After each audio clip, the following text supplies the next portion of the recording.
للہ وکفا والصلاة والسلام علی عباده الذین اصطفى خصوصاً علی افضلهم وخاتم النبیین محمد الامین وعلی آلہ وصحبہ اجمعین. اما بعد فقد قال اللہ تبارک وتعالی کما ورد فی سورۃ البقرہ اعوذ باللہ من الشیطان الرجیم بسم اللہ الرحمن الرحیم ولا تقولوا لمن يقتل في سبيل الله اموات بل احياء ولكن لا تشعرون. وقال عز وجل كما ورد في سورة آل عمران ولا تحسبن الذين قتلوا في سبيل الله امواتا بل احياء عند ربهم يرزقون. وقال جل وعلا كما ورد في سورة القصص تلك الدار الآخرة نجعلها للذين لا يريدون علوا في الأرض ولا فسادا والعاقبة للمتقين. صدق الله العظيم. رب اشرح لي صدري ويسر لي أمري واحلل عقدة من لساني يفقهوا قولي. اللهم ربنا ألهمنا رشدنا وأعذنا من شرور أنفسنا. اللهم أرنا الحق حقا وارزقنا اتباعه وأرنا الباطل باطلا وارزقنا اجتنابه. آمین یا رب العالمین. آپ کے علم میں ہے کہ آج ماہ محرم الحرام کی 15 تاریخ ہے. گویا کہ ابھی یوم عاشوراء کو گزرے ہوئے بمشکل 5 دن ہوئے ہیں. میں نے آج سے کوئی 11 دن قبل کراچی ہی میں فاران کلب کے زیر اہتمام ایک خاصے بڑے اجتماع سے خطاب کرتے ہوئے قرآن مجید کا فلسفہ شہادت بیان کیا تھا.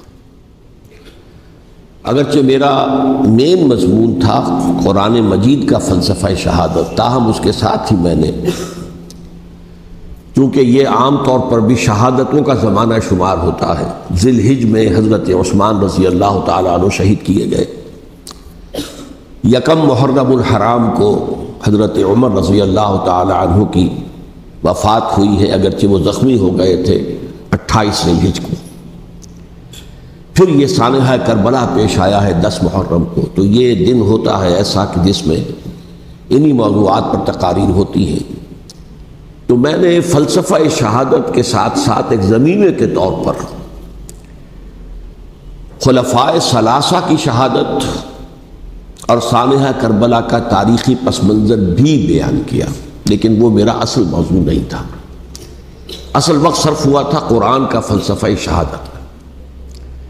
اور دوسرے یہ کہ ان تاریخی پس منظر کے بیان میں بھی ظاہر بات ہے کہ سانحہ کربلا تک پہنچتے پہنچتے وقت بھی ختم ہو رہا تھا اور میری ہمت بھی اب جواب دے رہی تھی، اس لیے اس کا ذکر بہت ہی اجمال کے ساتھ ہوا تھا. اس کے اگلے ہی روز ٹیلی ویژن کے زیر اہتمام ایک مذاکرہ ہوا، اور وہ مذاکرہ جو ہے وہ پھر ٹیلی کاسٹ کیا گیا ہے عین یوم عاشوراء کو، 10 محرم الحرام کی شب.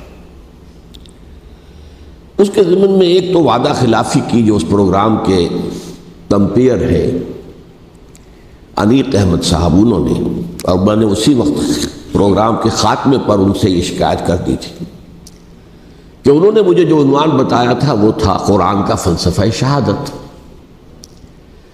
تو ظاہر بات ہے کہ ذہناً میں اسی کے لیے تیار ہو کر گیا تھا، لیکن وہاں انہوں نے جب شروع کی محفل تو وہاں پر انہوں نے عنوان بیان کیا امام حسین علیہ السلام کی شہادت. اب یہ اگرچہ یقیناً ان میں باہمی تعلق تو ہے، لیکن یہ کہ بہت کافی فرق ہے کہ ایک آپ فلسفہ شہادت سے چل کر اور شہادت حضرت حسین رضی اللہ تعالیٰ عنہ تک پہنچے، اور ایک یہ ہے کہ اصل موضوع ہوئی ہے. بہرحال جو بھی اس وقت، تو اب ظاہر بات ہے کہ کوئی اور شکل نہیں تھی، جو بھی گفتگو ہوئی اس میں میں نے وہ پورا حصہ لیا.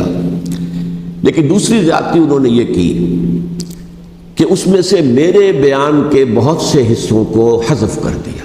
اس کاٹ چھانٹ سے ایک تو میرا نقطہ نظر پورے طور پر قارئین یا ناظرین کے سامنے نہیں آ سکا، سامعین کے سامنے نہیں آ سکا، اور دوسرے اس سے کچھ مغالطے بھی پیدا ہوئے. تو میں نے یہ سوچا کہ اب یہاں اس جمعے میں میں ان کی وضاحت کر دوں، اسی لیے باصرار میں نے یہ موضوع رکھوایا کہ سانحہ کربلا کا تاریخی پس منظر کیا ہے. الحمدللہ کہ جہاں تک وہ مذاکرہ جو ان کے ریکارڈنگ روم میں اسٹوڈیو میں منعقد ہوا وہ بہت ہی پرامن، بہت اچھے انداز میں ہوا، اور اس میں کوئی یعنی یوں سمجھیے کہ زیادہ آرگیومنٹ جسے کہتے ہیں اس کی بھی ضرورت پیش نہیں آئی. عموماً تمام باتوں پر کنسنسس اور ایک طرح کا اجماع سامنے آیا. اور اس کا خاص سبب یہ ہے کہ میرے علاوہ سنی علماء میں سے تو مولانا احترام الحق تھانوی صاحب تھے، اور وہ بھی بہت صلح کل قسم کے آدمی ہیں، اور شیعہ حضرات میں سے جو دو حضرات تھے وہ بھی نہایت معقول، نہایت سنجیدہ اور نہایت شرافت اور مروت کا مجسمہ نظر آئے. ان میں سے ایک صاحب سے میری پرانی یاد اللہ ہے، علامہ ڈاکٹر کلب صادق. ان کا تعلق لکھنؤ سے ہے، اور یہ میرے اندازے میں پوری طریقے سے نہیں کہہ سکتا، اس وقت جو بر عظیم پاک و ہند میں نامور علماء ہیں اہل تشیع کے، ان میں سے یہ چوٹی کی شخصیت ہے، اس میں کسی شک و شبے کی گنجائش نہیں. بہت مسلم عالم دین ہے، نہ صرف عالم دین ہے بلکہ ڈاکٹریٹ بھی انہوں نے کی ہوئی. دوسری بات یہ کہ یہ بھی لکھنؤ کے رہنے والے تھے، اور مولانا سید ابو الحسن علی ندوی رحمۃ اللہ علیہ وہ بھی لکھنؤ کے، رائے بریلی کے رہنے والے تھے جو 40-45 میل دور ہے، لیکن ان کا اصل مرکز تو آپ کو معلوم ہے دارالعلوم ندوۃ العلماء لکھنؤ. تو ان کے ساتھ ان کے بڑے ہی برادرانہ تعلقات ہیں، ایک دوسرے سے بڑی محبت. اور مولانا علی میاں رحمۃ اللہ علیہ بھی ان کے اجتماعات میں جا کر شریک ہوتے رہے ہیں. اور انہوں نے ایک فقرہ بھی نقل کیا مولانا علی میاں رحمۃ اللہ علیہ کا کہ آج ہمیں کوفے اور دمشق کی طرف دیکھنے کی ضرورت نہیں ہے بلکہ کربلا کی طرف دیکھنے کی ضرورت ہے.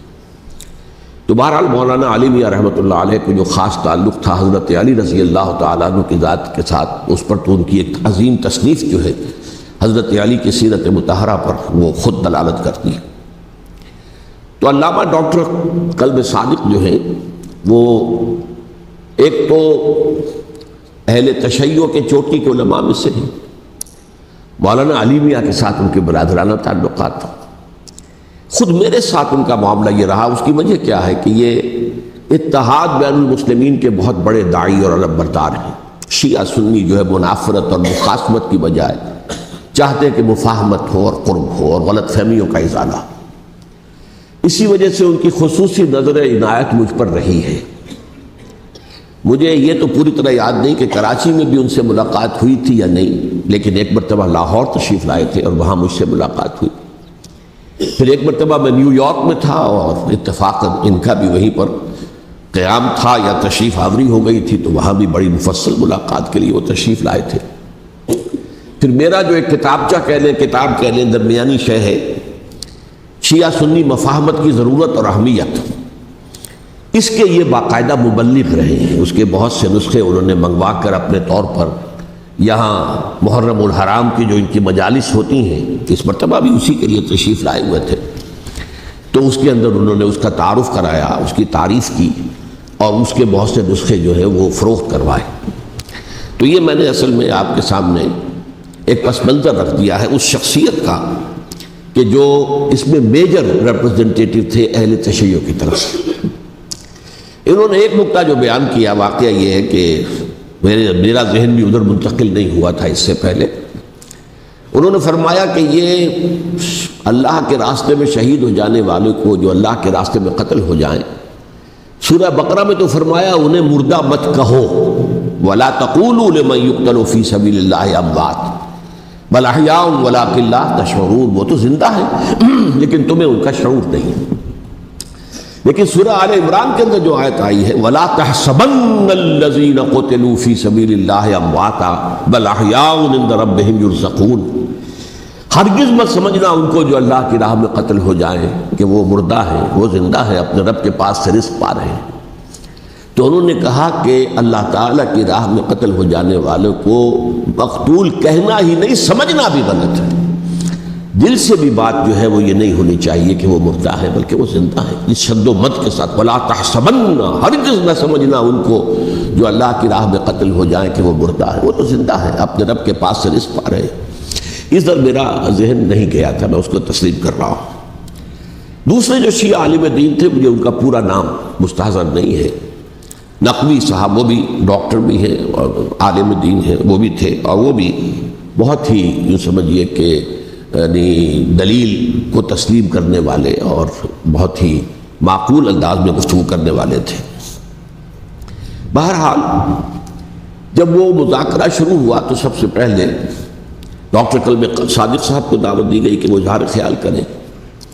انہوں نے انہی 2 آیتوں کے حوالے سے جو ابھی میں نے بیان کی ہے، ایک نقطہ بھی بیان کیا، کچھ اور باتیں بھی بیان کی۔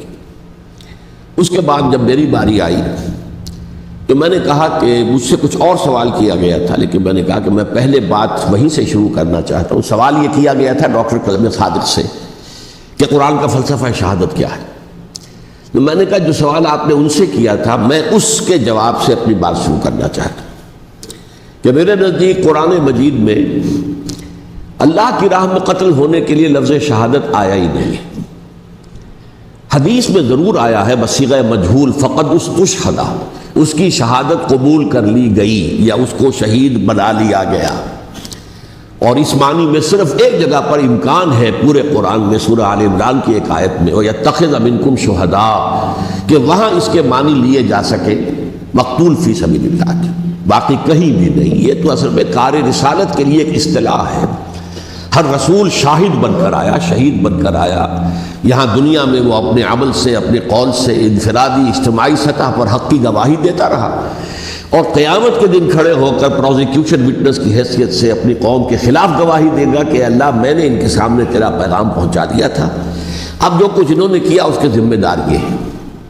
دے کانٹ پلیڈ اگنورنس، وہ یہ نہیں کہہ سکتے کہ ہمیں معلوم نہیں تھا، ہمیں بتایا نہیں گیا تھا۔ بہرحال اس پر مجھے بڑی خوشی ہوئی جب علامہ نقوی صاحب نے اس نقطے کو بہت سراہا، اور انہوں نے تسلیم کیا کہ کچھ دنوں سے مجھے بھی یہ خیال ہو رہا تھا، یعنی یہ کہ یہ کوئی زیادہ پرانا خیال ان کا نہیں تھا۔ انہوں نے فرمایا کچھ دنوں سے مجھے بھی یہ خیال ہو رہا تھا کہ قرآن میں تو یہ لفظ شہید اور شہادت اس معنی میں ہے ہی نہیں۔ میرا گمان یہ ہے کہ چونکہ اس موضوع پر میں نے بہت تقریریں کی، سال ہر سال سے تقریریں کر رہا ہوں، قرآن کا فلسفہ شہادت کیا ہے، اور اس کے حوالے سے یہ کہ امت مسلمہ کا کیا فرض منصبی ہے، شہادت علی الناس کی کیا ذمہ داری ہے جو امت مسلمہ پر ہے۔ تو یہ تو میری دعوت قرآنی کے اہم مضامین میں سے ہے، تو ہو سکتا ہے کہ میری ہی کسی تقریر کی کوئی اڑتی ہوئی خبر ان کے کانوں تک پہنچی ہو، واللہ عالم، لیکن انہوں نے اس نقطے کو سراہا، اور مجھے اللہ کے فضل و کرم سے مجھے اس پر خوشی ہوئی کہ بجائے اس کے کہ وہ اس پر کوئی آرگیومنٹ کرتے، کوئی بحث و تبحیث کرتے، انہوں نے میری اس بات کو تسلیم کیا اور اس کی گویا کہ تائید کی۔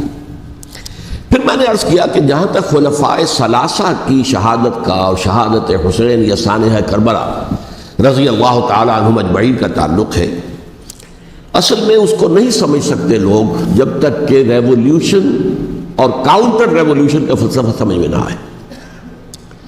جب کسی ملک میں کسی خطہ ارضی میں کوئی انقلابی تحریک چل رہی ہوتی ہے، ظاہر بات ہے ابتدا میں تو انقلابی لوگ چند ہوتے ہیں، کمزور ہوتے ہیں، ضعیف ہوتے ہیں، ان سے کوئی خطرہ محسوس نہیں ہوتا، لیکن کشاکش کے دوران ایک وقت آ جاتا ہے کہ پھر جو مخالف انقلاب ہیں وہ یہ سمجھ بیٹھتے ہیں، سمجھ جاتے ہیں کہ اب ہماری پیش نہیں جا رہی، اب ہمارا بس نہیں چلے گا، لہذا سر جھکا دو۔ اسے پنجابی محاورے میں کہا جاتا ہے نیوی پاؤ، اس وقت تو وقت کو گزارو۔ اب اس کے بعد پھر کوئی موقع ملا تو دیکھیں گے کہ اس انقلاب کو ہم انڈو کر سکیں، کاؤنٹر ریولیوشنری موومنٹس۔ یہ اصل میں فلسفہ سمجھ میں نہ آئے اور ریولیوشن کا فلسفہ سمجھ میں نہ آئے تو سیرت النبی سمجھ میں نہیں آ سکتی۔ منہج انقلاب نبوی میری کتاب ہے، اس کو پڑھیے تو سیرت کا وہ تجزیہ آپ کے سامنے آئے گا جو آپ کی آنکھیں کھول دے گا کہ سیرت کو ہم کیا سمجھتے رہے اور سیرت اصل میں ہے کیا۔ بہرحال یہ کاؤنٹر ریولیوشنری موومنٹس تھیں کہ جب عرب میں حضور کو فیصلہ کن قوت حاصل ہو گئی تو جو بھی مخالفین تھے انہوں نے سر جھکا لیا، سرنڈر کیا، اسلام لے آئے، گویا کہ چھپ گئے اسلام کے لبادے میں۔ لیکن وہ تھے اسی طاق میں کہ پھر کبھی موقع ملے تو پھر ہم اس نظام کو دہو بالا کر دیں، تلپٹ کر دیں۔ یہ رد عمل سب سے پہلے خود عرب کے اندر پیدا ہوا، کیونکہ مشرکین عرب کو جب سورہ توبہ کی پہلی 6 آیات نازل ہوئی ہیں جن میں الٹیمیٹم دے دیا گیا کہ اب کسی مشرک قبیلے سے کوئی معاہدہ اللہ کا اور اس کے رسول کا نہیں ہوگا، تمہیں 4 مہینے کی مہلت دی جا رہی ہے، یا ایمان لے آؤ اور یا تمہیں قتل کر دیا جائے گا۔ یہ بہت سخت آیات ہے قرآن کی، سورہ توبہ کی ابتدائی 6 آیات۔ اور حضرت علی رضی اللہ تعالیٰ عنہ کا کہنا یہ ہے کہ اس آپ کو معلوم ہے کہ مصحف میں یہ واحد صورت ہے جس سے پہلے بسم اللہ الرحمن الرحیم نہیں لکھی، آپ کو نظر آتی، باقی 113 صورتوں کے شروع میں بسم اللہ الرحمن الرحیم ہے۔ تو کیا وجہ ہے یہاں کیوں نہیں ہے؟ حضرت علی کا فرمانا ہے کہ یہ صورت تو تلوار ہاتھ میں لے کر اتری ہے، اور بسم اللہ الرحمن الرحیم میں اللہ تعالیٰ کے 2 اسماء ہیں، الرحمن الرحیم، تو یہ گویا کہ اس سے متضاد صورتحال ہے کہ اب تمہارے لیے آخری موقع ہے، یا ایمان لے آؤ اور یا قتل کر دیے جاؤ۔ اس میں ایک تیسری گنجائش خود بخود نکلتی تھی، یا یہ ملک چھوڑ کر چلے جاؤ، اور ایسا بہت سے لوگوں نے کیا بھی، لیکن اکثر لوگوں نے گردن چکا لی۔ لیکن رد عمل ظاہر ہوا، ایک تو مرتدین کھڑے ہو گئے جنہوں نے نئی نبوتوں کو مان لیا، ایک مانعین زکوٰۃ کھڑے ہو گئے کہ ہم زکوٰۃ تمہیں نہیں دیں گے۔ یہ رد عمل تھا مشرک عرب کا، مشرکین عرب کا۔ اور حضرت ابو بکر رضی اللہ تعالیٰ عنہ کے دفتر فضائل کا یہ بڑا اہم باب ہے، ود این آئرن فسٹ، حالانکہ وہ بہت رقیق القلب، کمزور، ضعیف الجسہ انسان تھے، لیکن یہ کہ عظیمت کوہ ہمالیہ جو ہے ان کے اندر ظاہر ہوئی ہے، ود این آئرن فسٹ انہوں نے ان ساری جو رد عمل کی جو تحریکیں تھی انہیں کچل کر رکھ لی، اور پھر پورے عرب کو گویا کہ اثر نو اس میں اسلام کے نظام کو کنسولیڈیٹ کر کے حضرت عمر کے حوالے کر دیا رضی اللہ تعالیٰ عنہ۔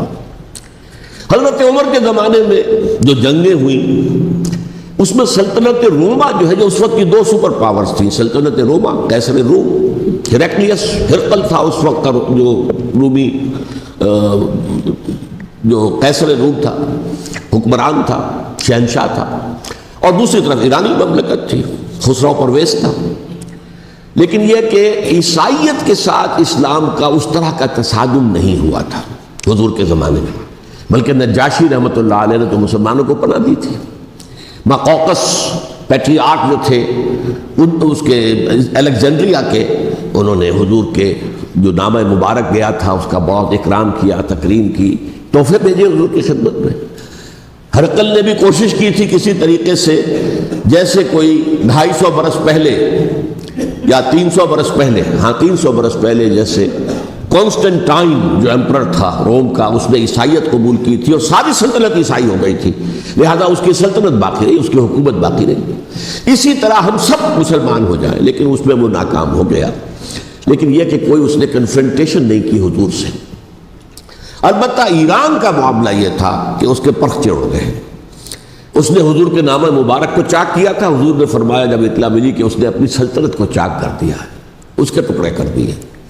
بہرحال وہاں رد عمل شدید تھا، اور ایرانی جان لیجئے کہ ان کے اندر بہت سٹرانگ نیشنلزم ہے، آج بھی ہے سٹرانگ نیشنلزم، لہذا ان کے ہاں رد عمل شدید تھا۔ ان کی تو سلطنت ختم ہو گئی، نسیہ منسیہ ہو گئی، وجود ہی نہیں رہا۔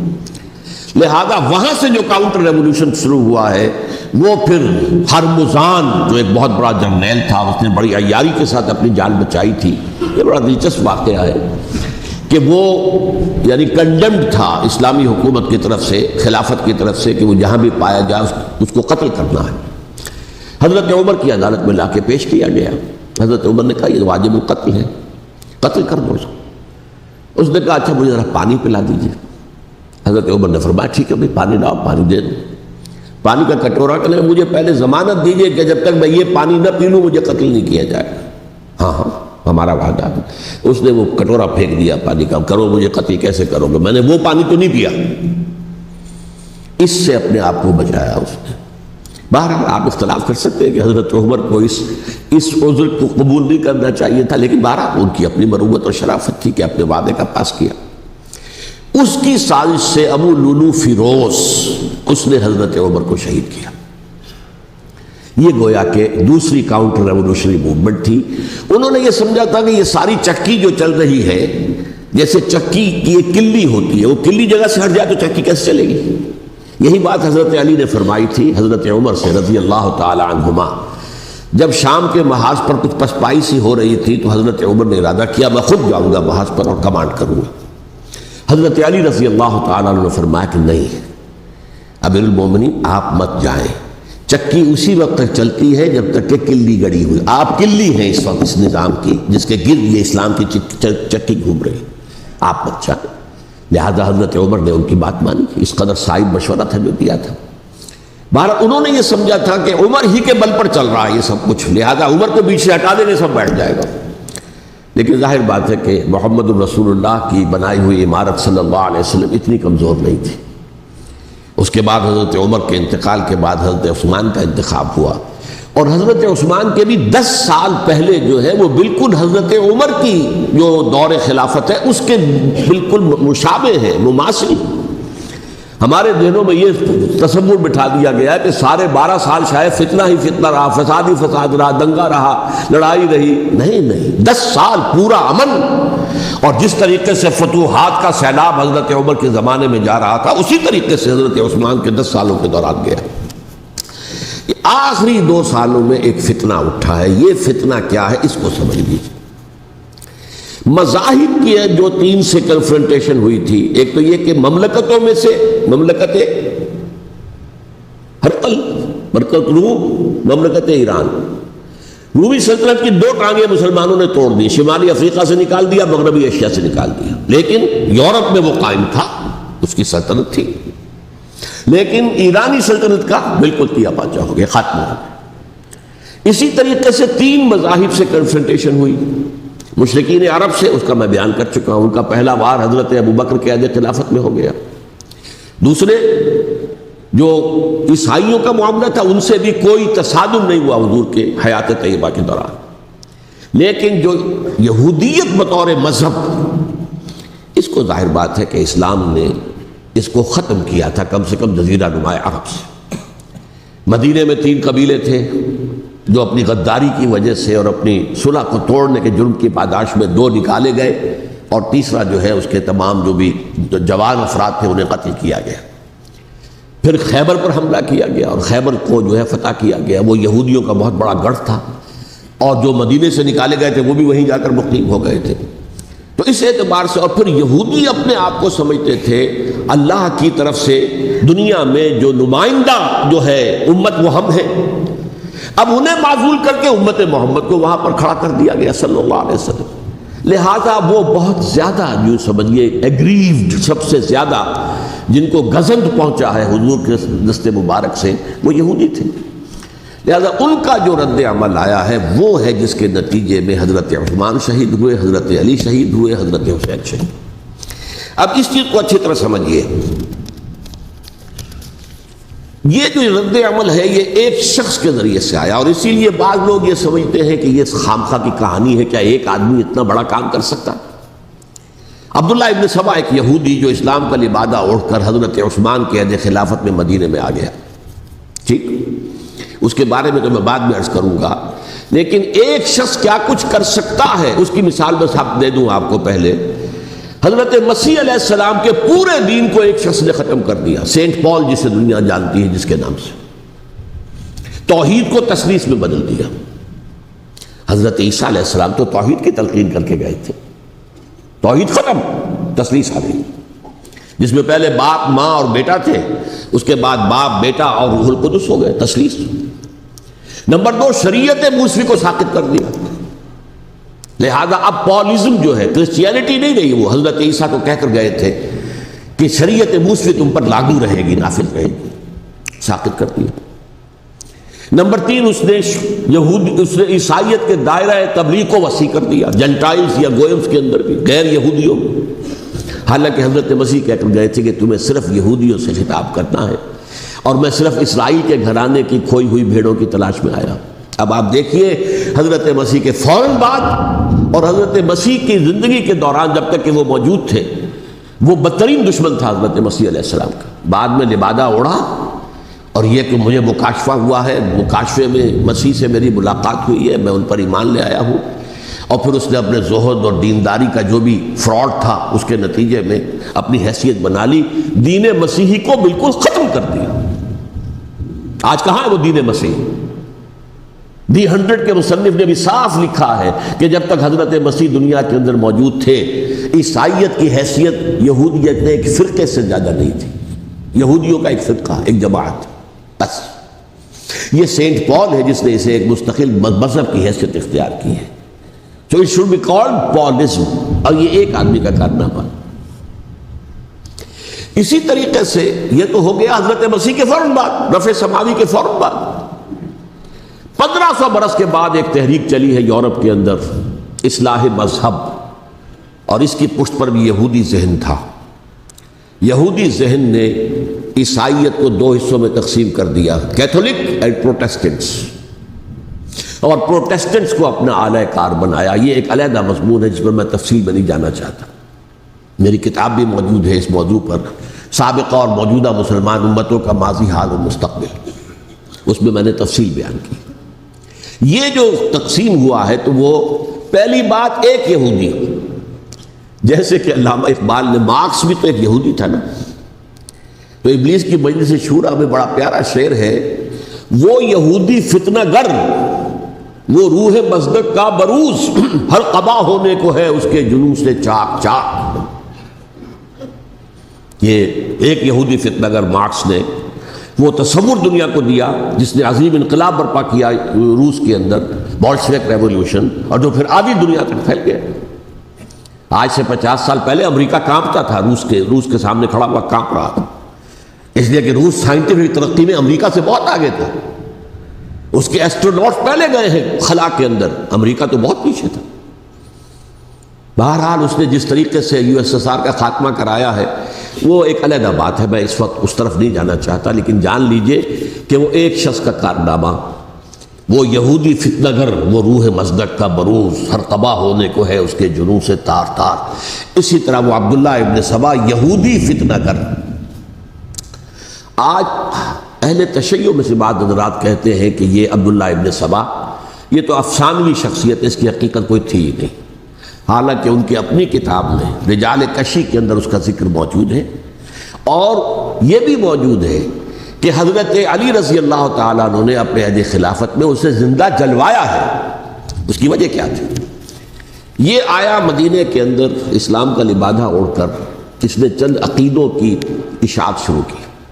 سب سے پہلے حضرت علی تو خدا ہیں، گاڈ انکارنیٹ، اوتار کا تصور، جیسے ہندوؤں میں ہے رام چندر جی خدا کا اوتار، اور عیسائیت میں بھی پہلے گاڈ انکارنیٹ کا تصور تھا کہ حضرت مسیح خدا کا اوتار ہے، انکارنیشن آف گاڈ۔ تو اس نے کہا کہ حضرت علی تو خدا کا اوتار ہے، خدا ہے۔ نمبر 2، اس نے کہا کہ ہر نبی کا ایک وصی ہوتا ہے جس کے حق میں وہ وصیت کرتا ہے، تو حضور صلی اللہ علیہ وسلم کے وصی حضرت علی ہیں، لہذا خلیفہ تو اول روز سے حضرت علی ہیں، حضرت ابو بکر، حضرت عمر، حضرت عثمان، یہ تو غاصب ہیں، اور حضرت عثمان کی خلافت تھی اس وقت تو خاص طور پر۔ پھر اس نے جو قبائلی عصبیت تھی اسے بھڑکایا۔ پرانی جو عصبیت چل رہی تھی قریش کے اندر، وہ 2 گھرانے ایک دوسرے کے بدے مقابل تھے۔ دیکھیے، ایک ہوتا ہے قبیلہ، ایک ہوتا ہے گھرانہ۔ ہمارے پنجاب میں ایک قبیلہ ہے وٹو قبیلہ، اس کے گھرانے بہت سے، مانے کے، لالے کے، سجے کے، شامت کے، یعنی کوئی لالا تھا ان میں سے بڑا، ان کے بیٹے ہو گئے لالے کے، ان کی اولاد، خاندان یہ کہلاتے ہیں۔ قبیلہ ایک، یہ وٹو قبیلہ۔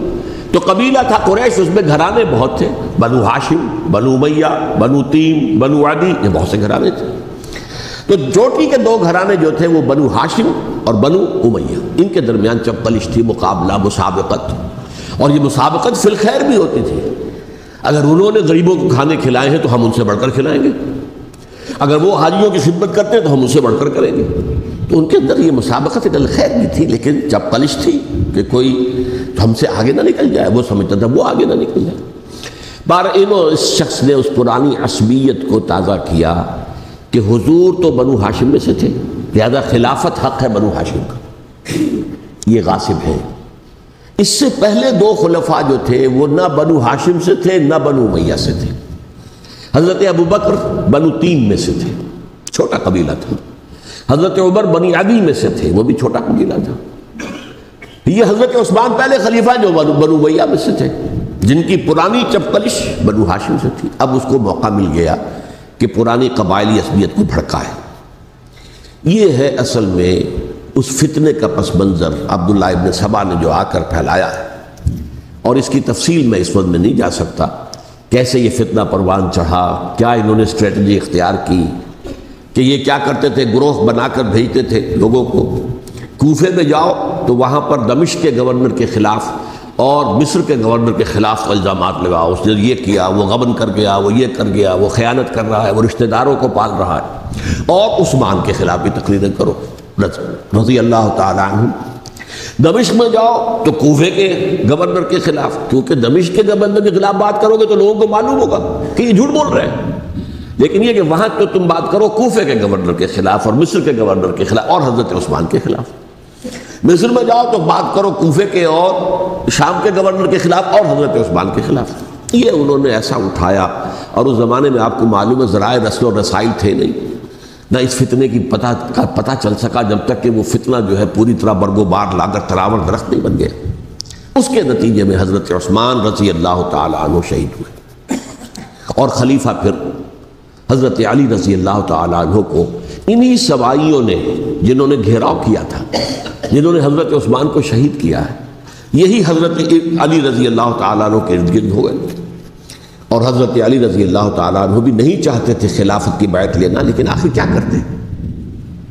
کیا وہ امت کو بغیر خلیفہ کے چھوڑ دیتے؟ حضرت زبیر سے کہا گیا، انہوں نے نہیں مانا، رد کر دی بات۔ حضرت طلحہ سے کہا گیا، انہوں نے نہیں مانا۔ حضرت علی سے کہا گیا، اب عشرہ مبشرہ میں سے یہی تو تھے نا، لہذا انہوں نے تسلیم کر لیا، خلافت ہو گئی۔ لیکن اس کے بعد جو خانہ جنگی ہوئی ہے، اس خانہ جنگی کے نتیجے میں نوٹ کر لیجئے کہ 1,00,000 کے قریب مسلمان ایک دوسرے کی تلواروں اور نیزوں اور برچھیوں اور تیروں سے ختم ہو گئے، ہلاک ہو گئے۔ یہ ہماری تاریخ کا تاریخ ترین باب ہے۔ 5 سال، 4.5 سال حضرت علی کی خلافت کے، اور 6 مہینے حضرت حسن کی خلافت کے رضی اللہ تعالیٰ عنہ۔ اس سے کیا ہوا کہ ایک طرف تو اسلام کی جو توسیع ہو رہی تھی، تھمتا نہ تھا کسی سے سیل رواں ہمارا، وہ سیلاب رک گیا، انٹرنل سیبوٹاج ہو گئی نا، اب تو اندر ہی آپس ہی میں اگر دست و گریبان ہو گئے تو باہر اب کیا توسیع کرتے ہیں، وہ توسیع کا عمل رک گیا۔ اور یوں سمجھیے کہ جیسے ٹرک اگر کبھی چل رہا ہو، بھرا ہوا ہو، لوڈنگ، اور وہ چڑھائی چڑھ رہا ہو، تو اگر کہیں موشن ٹوٹ جائے، ٹرک کو رکنا پڑے، تو ڈرائیور کے جان پر بن جاتی، اس لیے کہ اس کو دوبارہ سٹارٹ کرنا، اور جبکہ وہ چڑھائی پر ہے، انکلائن پر ہے، آسان کام نہیں ہوتا، خطرہ ہوتا ہے وہ پیچھے جو ہے وہ نہ جائے۔ اور پہاڑی علاقوں میں آپ کو معلوم ہے ذرا پیچھے چلے جانے کا مطلب جو ہے بہت خطرناک جو ہے نتیجہ نکل سکتا ہے۔ بہرحال حضرت علی رضی اللہ تعالیٰ عنہ نے اپنے خلافت میں ایک کام یہ کیا، اب اس کی کیا مصلحتیں تھیں یہ تو انہی کے علم میں ہوگا، ہم قیاس کر سکتے ہیں، میں اس طرف میں نہیں جانا چاہتا۔ ابھی تک خلافت کا مرکز تھا مدینہ منورہ، حضرت ابوبکر، حضرت عمر، حضرت عثمان، وہیں جہاں حضور صلی اللہ علیہ وسلم رہے تھے اور جہاں پر کہ حضور مدفون تھے۔ لیکن حضرت علی نے اپنا مرکز جو ہے وہ کوفہ بنا دیا۔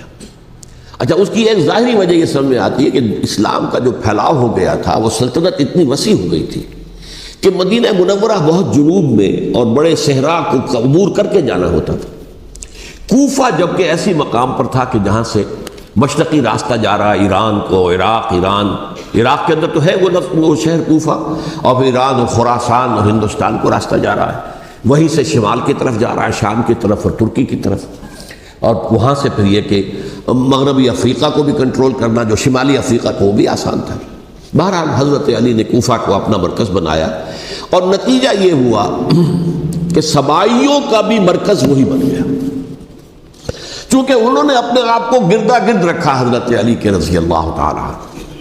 اب ظاہر بات ہے کسی پرٹیکولر پرسن کے خلاف تو کوئی مقدمہ موجود تھا نہیں، بلکہ جب جنگ جمل ہو رہی تھی، ابھی جنگ نہیں ہوئی تھی، حضرت عائشہ، حضرت طلحہ، حضرت زبیر وہ لے کر آئے تھے لشکر اس مطالبے کے لیے کہ حضرت عثمان کے قاتلوں کو سزا دی جائے، قصاص لیا جائے۔ حضرت علی رضی اللہ تعالیٰ عنہ سے گفت و شنید ہو رہی تھی، حضرت علی جو ہے اس پر آمادہ ہو گئے کہ ٹھیک ہے، میں جو بھی قاتلین عثمان ہیں ان کو گرفتار کر کے سزا دوں گا۔ عین اسی وقت کوفے کی مسجد کے اندر جو ہے 10,000 کا مجمع کھڑا ہو گیا، ہم سب قاتل عثمان ہیں، لو ہم سے بدلہ کہاں سے لوگے. اور انہوں نے کیا کیا, جاتے ہی جنگ چھیڑ دی. اور جب چھڑ جائے تو یا مرو یا مارو, اس کے علاوہ تو کوئی چارہ کار ہوتا ہی نہیں. ایک رات میں 10,000 مسلمان شہید ہوئے, جن میں 2 عشرہ مبشرہ میں سے حضرت زبیر اور حضرت طلحہ رضی اللہ تعالیٰ. تو یہ صورت تھی, سبائیوں نے گھیراؤ کیا حضرت علی کا رضی اللہ تعالیٰ. حضرت معاویہ دعوے دار نہیں تھے خلافت کے, قطعاً نہیں. ان کا صرف ایک دعویٰ تھا, اور وہ یہ تھا کہ عثمان کے قاتلوں کو گرفتار کرو, یا خود سزا دو یا ہمارے حوالے کرو, ہم اس سے قصاص لیں گے.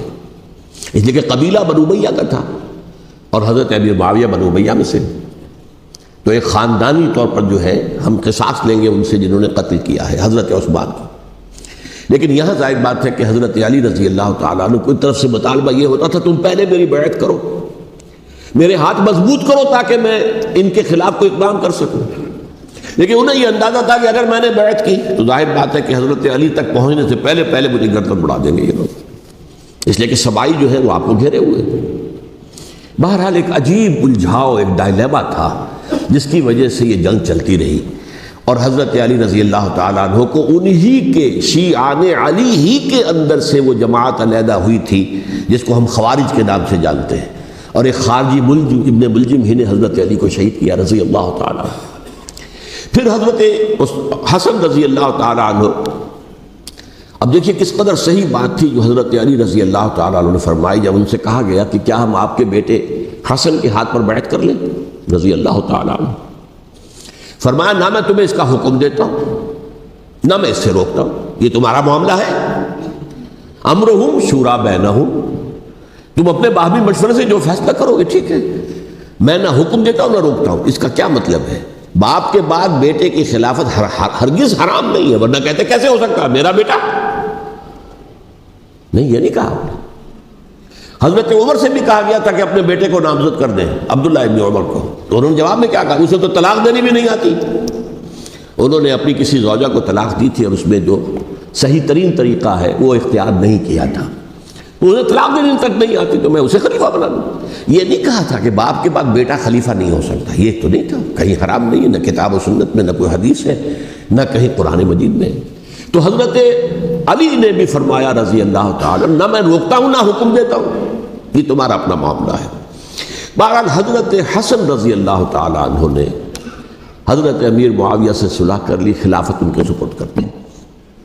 دیکھیے میں حضرت ابوبکر, حضرت عمر, حضرت عثمان, حضرت علی کے ساتھ حضرت حسن کے دور خلافت کو بھی خلافت راشدہ میں سے سمجھتا ہوں.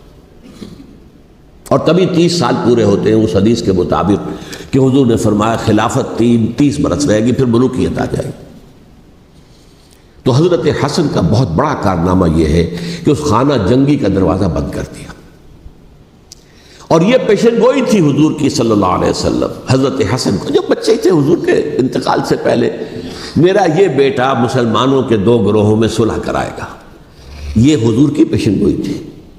اور وہ پیشن گوئی حضرت حسن کے علم میں بھی ہوگی یقیناً. بہرحال انہوں نے صلح کی حضرت امیر معاویہ کے ساتھ رضی اللہ تعالیٰ عنہ, خلافت ان کے حوالے کر دی, اور کچھ شرائط تھیں طے ہو گئی. اللہ خیر سزا. حضور کی تو یہ پیشن گوئی جو ہے صحیح ثابت ہوئی کہ میرا یہ بیٹا مسلمانوں کے 2 بڑے گروہوں کے درمیان صلح کرا دے گا. اور سبائیوں نے انہیں تانے دیے, یا عار المومنین, اے مومنوں کے لیے موجب عار, موجب شرم, تم نے بزدلی دکھائی, تم نے امیر معاویہ کو خلیفہ تسلیم کر لیا, تم نے بزدلی دکھائی. معاذ اللہ ثم معاذ اللہ ثم معاذ اللہ.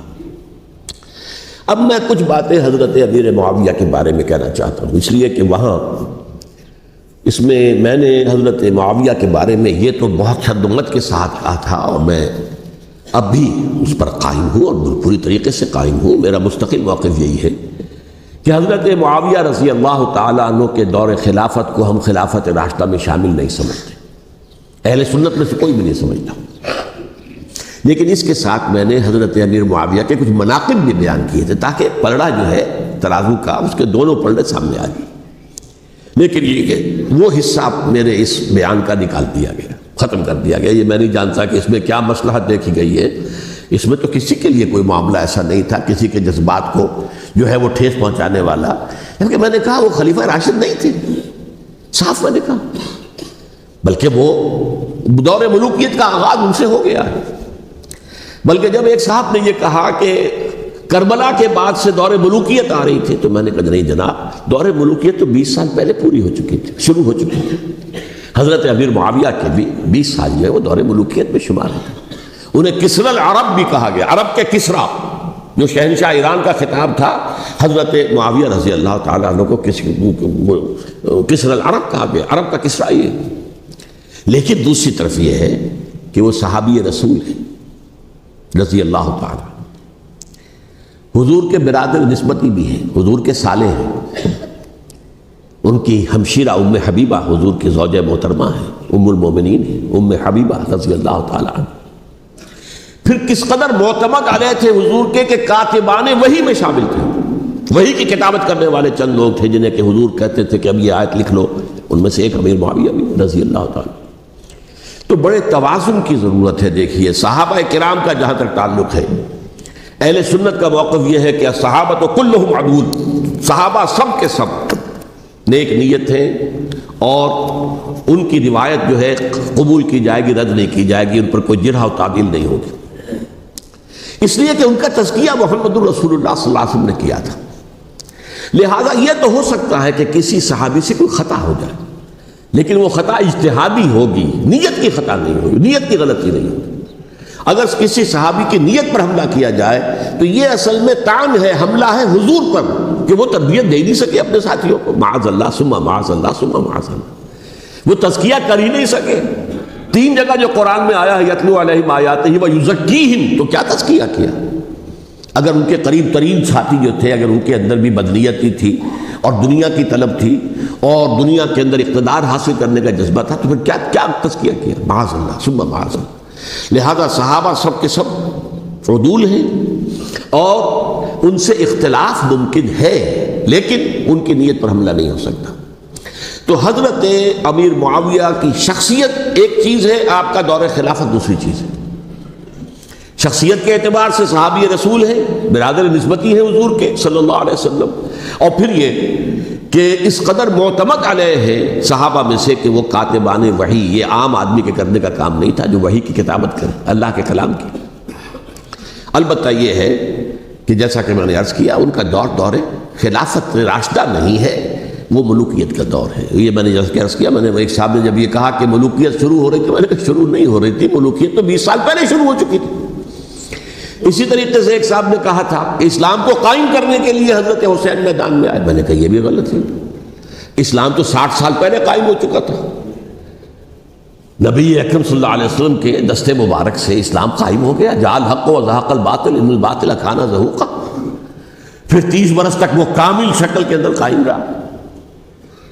تو اسلام جو ہے در حقیقت اب قائم کرنے والی بات نہیں تھی، البتہ اس کے اندر زوال شروع ہو گیا تھا، اس زوال کے عمل کو روکنے کے لیے حضرت حسین میدان میں آئے۔ یہ ایک چیز کو صحیح تاریخی پرسپیکٹو میں رکھنا، تو جس طرح سے دین کو قائم کرنے کے لیے نہیں، قائم تو کیا محمد رسول اللہ صلی اللہ علیہ وسلم والذین معہ رضی اللہ تعالیٰ عنہ، انہوں نے کیا تھا۔ ہاں اب جو ہے وہ اپنی اس شاندار حیثیت سے نیچے گرنے لگا تھا، وہ میں بعد میں عرض کروں گا کہ میں نے اسے کیا عرض کیا تھا کہ یہ اس زوال کو روکنے کے لیے کسی طریقے سے یہ اپنی اصل حقیقت میں قائم رہے، یہ حضرت حسین رضی اللہ تعالیٰ عنہ کے سعی تھے۔ اچھا، حضرت امیر معاویہ کے جو 20 سال ہیں وہ پورے امن، سکون، اطمینان، کوئی جھگڑا، کوئی فساد، کوئی اختلاف، کوئی باہمی خاندانی، کچھ نہیں، 20 سال۔ یہ بھی تاریخ کی بڑی چشم کشا حقیقت ہے جو عام طور پر لوگوں کے علم میں نہیں ہے۔ سبائی بھی دبکے رہے، حضرت امیر معاویہ کی حکومت اتنی مضبوط تھی، کنٹرول، کہ ان کو کچھ سر اٹھانے کا موقع نہیں ملا۔ موجود تھے، دبکے رہے، جیسا کہ میں نے کہا ریولوشن کے آخری مرحلے پر آ کر جو مخالفین ہیں وہ دب جاتے ہیں کہ پھر دیکھیں گے موقع ملے گا تو پھر لیں گے ان سے حساب کتاب۔ 20 سال رہے ہیں پورے امن کے، 10 سال کے بعد یعنی درمیان میں ہے حضرت امیر معاویہ کا عہد خلافت۔ ایک صحابی جو کہ بزرگ صحابہ میں سے ہیں، مغیرہ ابن شعبہ رضی اللہ تعالی عنہ، وہ آتے ہیں اور وہ کہتے ہیں کہ دیکھیے امیر المومنین، کتنی بڑی خانہ جنگی رہی تھی مسلمانوں کی آپس میں، اور اب بھی اگر آپ کسی کو نامزد کیے بغیر چھوڑ گئے امت کو تو پھر خانہ جنگی ہو جائے. 1 لاکھ اس وقت جو ہے وہ ہلاک ہوئے تھے، نہ معلوم اب کتنے ہلاک. لہٰذا آپ اپنی زندگی ہی میں نامزد کر دیجئے کسی کو خلیفہ، ولی عہد بنا دیجئے.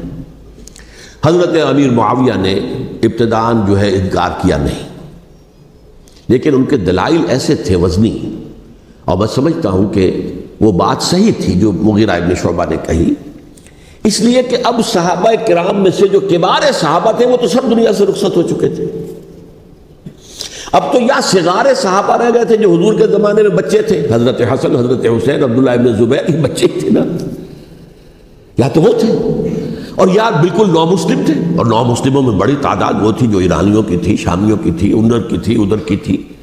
تو ان کو تو ظاہر بات ہے کہ تربیت نبوی سے کیا خلافت راشدہ سے بھی اکثر و بیشتر کو کوئی حصہ ملا ہی نہیں.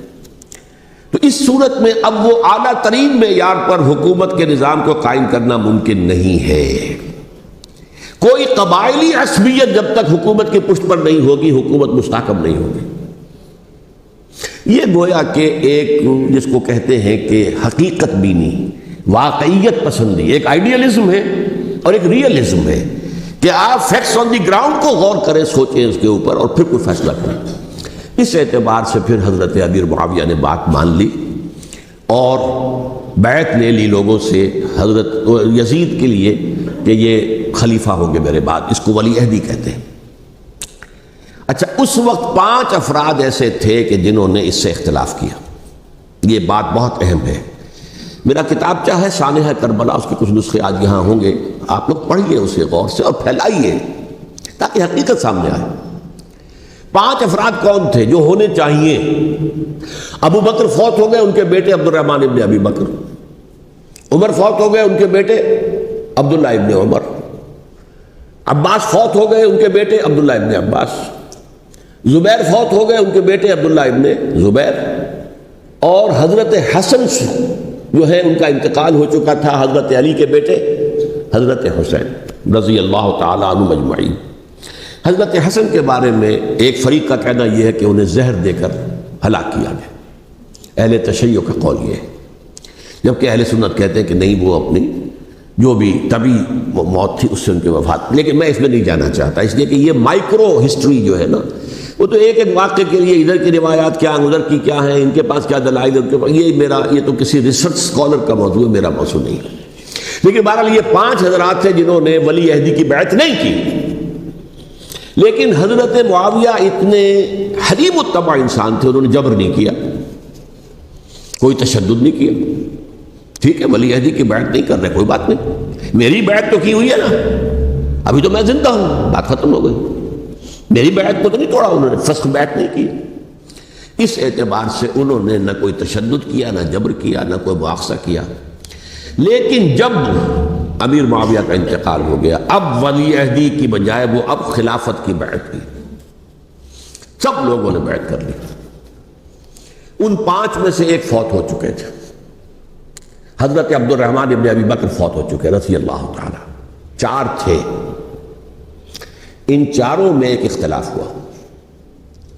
2 کی رائے یہ تھی، عبداللہ ابن عمر، عبداللہ ابن عباس، کہ اگرچہ یہ کام غلط ہوا ہے، کہ اسلام کی روح کے منافی ہوا ہے، یہ بادشاہت کی بنیاد پڑ رہی ہے، لیکن یہ بات ایسی نہیں ہے کہ اس کی بنا پر ہم خانہ جنگی شروع کروا دیں، امت کے اندر خون خرابہ کروائیں، فساد کروائیں. لہذا انہوں نے بیعت کر لی. اب کوئی اگر یہ کہے معاذ اللہ کہ وہ بک گئے تھے یزید کے ہاتھ میں، معاذ اللہ ثم معاذ اللہ، وہی بات آپ اختلاف کر سکتے ہیں کہ انہیں نہیں کرنی چاہیے تھی، یہ کوئی رائے رکھے، مجھے اختلاف نہیں. لیکن ان کی نیت پر حملہ کریں گے تو حملہ محمد رسول اللہ پر ہوگا صلی اللہ علیہ وسلم. عبداللہ ابن عمر کون ہیں؟ کتنی حدیثیں ان سے جو ہے وہ منقول ہیں. عبداللہ ابن عباس کون ہیں؟ جنہیں حضور نے جو ہے جن کے لیے دعا کی تھی، اے اللہ فقہہ فی الدین وعلمہ التاویل، اے اللہ اس نوجوان کو دین کا فہم عطا کر اور قرآن کی تعویل اور تفسیر کا علم عطا کر. حبر الامہ کہلاتے ہیں. وہ کہیں پیسوں اور ٹکروں کے عوض بک جانے والے نہیں تھے. انہوں نے امت کی مصلحت دیکھی، نیت جو ہے اس پر حملہ نہ کیجیے. البتہ اختلاف کا حق آپ کو حاصل ہو. 2 حضرات جو ہے ڈٹے رہے کہ نہیں، ہمیں کم وٹ میں رجسٹ کرنا ہے۔ عبداللہ ابن زبیر عمر کے اعتبار سے وہ بڑے ہیں، مسلمانوں میں سب سے پہلے ولادت مدینے میں جا کر جو ہوئی ہے وہ عبداللہ ابن زبیر کی ہوئی ہے۔ ہجرت کر کے جب مہاجرین وہاں پہنچے کچھ عرصے تک کسی کے ہاں کوئی اولاد نہیں ہوئی تو لوگوں نے تانے دینے شروع کر دیے کہ معلوم ہوتا ہے کہ یہاں آ کر یہ مکے کے رہنے والے جو ہیں کمزور ہو گئے ہیں، ان کے ہاں اولاد ہی نہیں ہو رہی۔ پھر عبداللہ ابن زبیر کی ولادت ہوئی ہے، یہ حضرت ابو بکر کے نواسے ہیں، حضور کی زوجہ محترمہ حضرت عائشہ کی بہن حضرت دیکھیے ابھی نام نکل گیا ہے جی، حضرت اسماء رضی اللہ تعالی عنہ عنہما، یہ ان کے صاحبزادے ہیں، حضرت زبیر کے بیٹے۔ ان کا فیصلہ ہوا کہ ہمیں رجسٹ کرنا ہے کم وقت میں ایٹ اینی کاسٹ۔ حضرت حسین ابن علی رضی اللہ تعالی عنہما کا بھی فیصلہ ہوا کہ ہمیں رجسٹ کرنا ہے کم وقت میں۔ البتہ ان میں بھی ایک اختلاف ہو گیا، یعنی یہ دو تو جڑے رہے، ان دو میں اختلاف ہو گیا۔ عبداللہ ابن زبیر کا کہنا یہ تھا کہ ہمیں حجاز میں رہنا چاہیے، یہ سرزمین ہے جس میں نبوت کی برکات سب سے زیادہ ہیں، یہاں ہم مضبوط قلعے کے اندر ہیں، ہمیں یہاں سے جو ہے رجسٹ کرنا چاہیے اور ختم کرنا چاہیے اس نظام کے اندر جو خرابی آ گئی ہے اس کو۔ حضرت حسین رضی اللہ تعالیٰ عنہ کے پاس خطوط کا تانتا بنا ہوا تھا، کوفے سے لوگ خط لکھ رہے تھے، آئیے آئیے آئیے، ہم آپ کے ہاتھ پر بیعت کریں گے، ہم آپ کے ہاتھ پر بیعت کریں گے، ہم آپ کے ہاتھ پر بیعت کریں گے۔ یہی وہ کوفہ جو حضرت علی کا دارالخلافہ رہا تھا اور جو پھر سبائیت کا گڑھ بن گیا تھا۔ چنانچہ حضرت حسین نے حضرت مسلم بن عقیل کو بھیجا وہاں پر کہ میرے نمائندے کی حیثیت سے جا کر وہاں پر بیعت لو۔ 10-12 ہزار افراد نے بیعت کر لی، لیکن اس کے بعد یزید کی طرف سے گورنر بنا کے بھیجا گیا ابن زیاد کو۔ ابن زیاد نے آ کر جو تشدد کیا اور سختی کی تو سب کے سب بیعت توڑ کر اور سب منحرف ہو گئے۔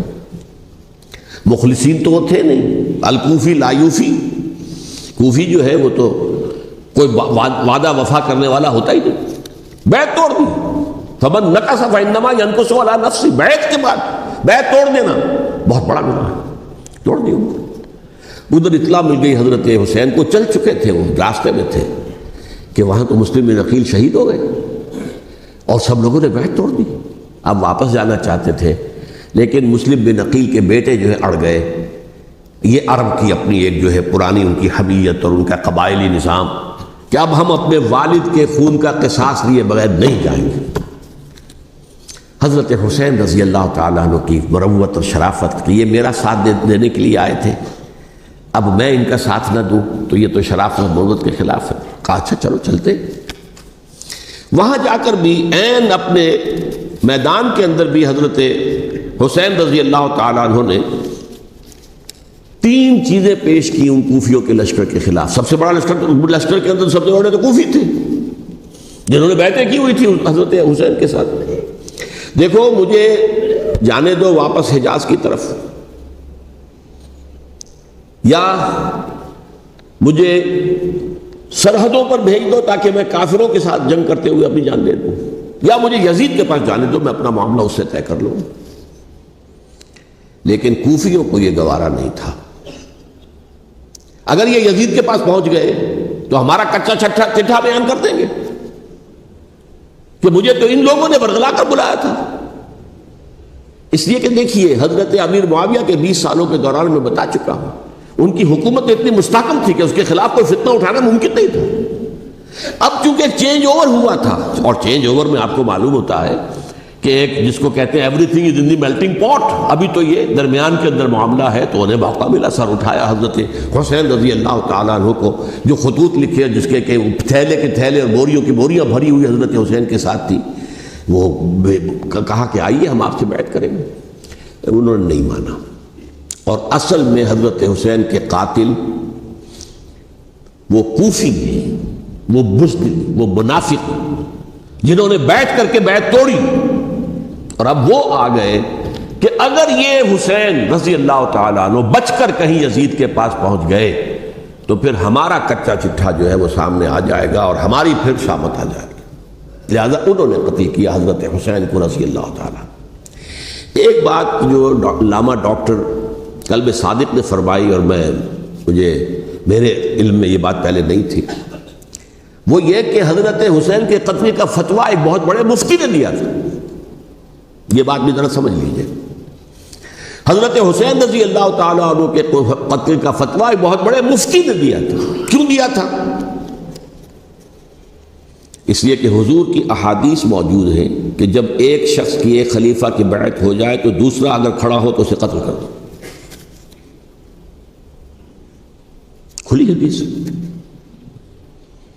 اسی لیے ایک بہت بڑے مفسر بھی ہیں، فقیہ بھی ہیں، قاضی ابن العربی رحمۃ اللہ علیہ. ایک ابن عربی ہیں الف لام کے بغیر، ابن عربی، وہ بہت بڑے صوفی ہیں، فلسفی ہیں، اندلس کے ہیں. یہ قاضی ابن العربی ہیں جنہوں نے قرآن کی ایک تفسیر لکھی ہے اس اعتبار سے کہ صرف ان آیات کی تفسیر جن سے کہ فقہی احکام جو ہیں ان کا استنباط ہوتا ہے.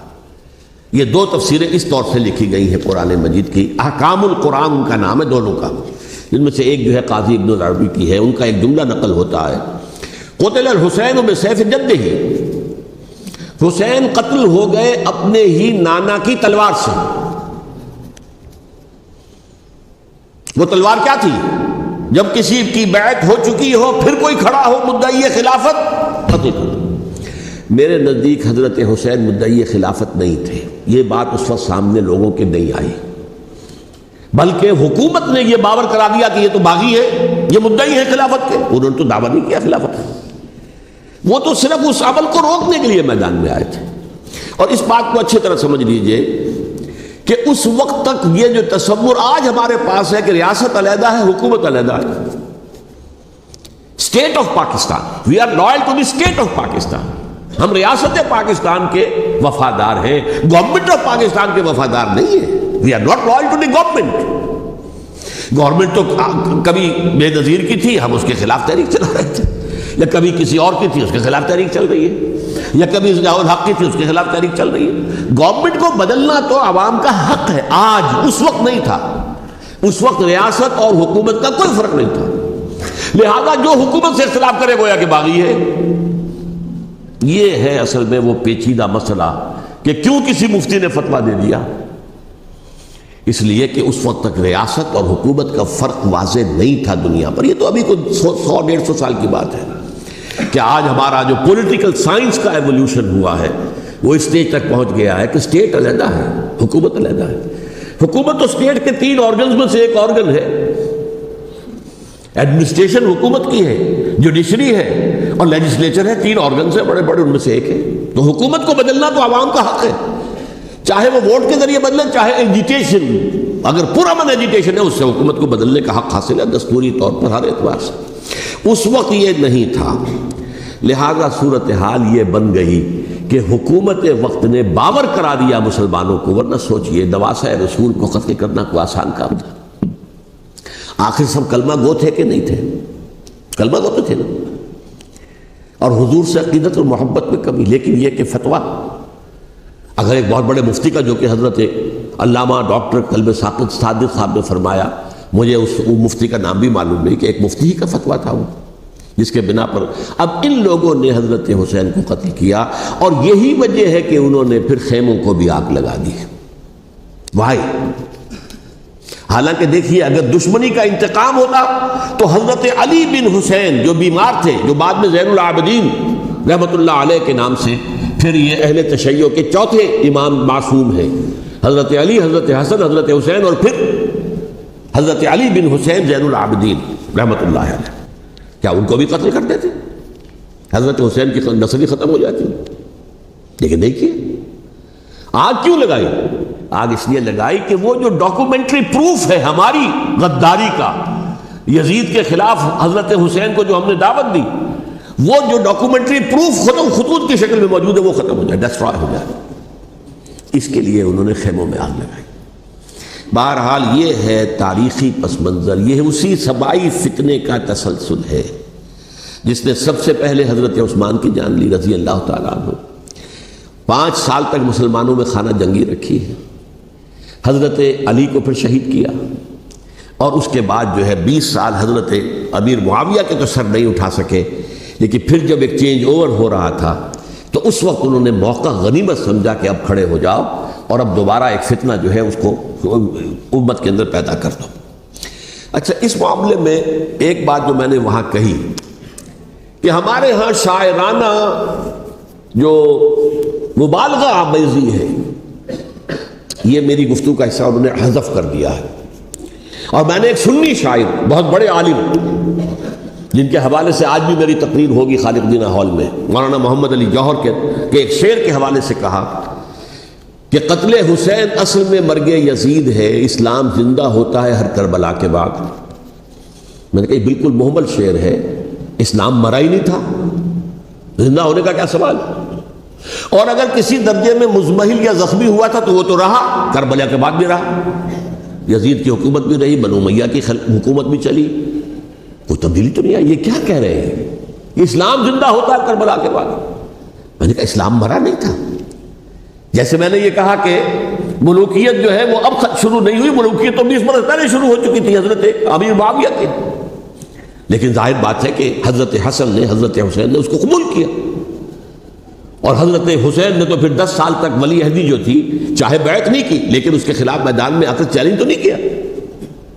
اس اعتبار سے یہ معاملہ جو ہے اسلام زندہ ہوتا ہے کربلا کے بعد، یہ بے تکی بات ہے.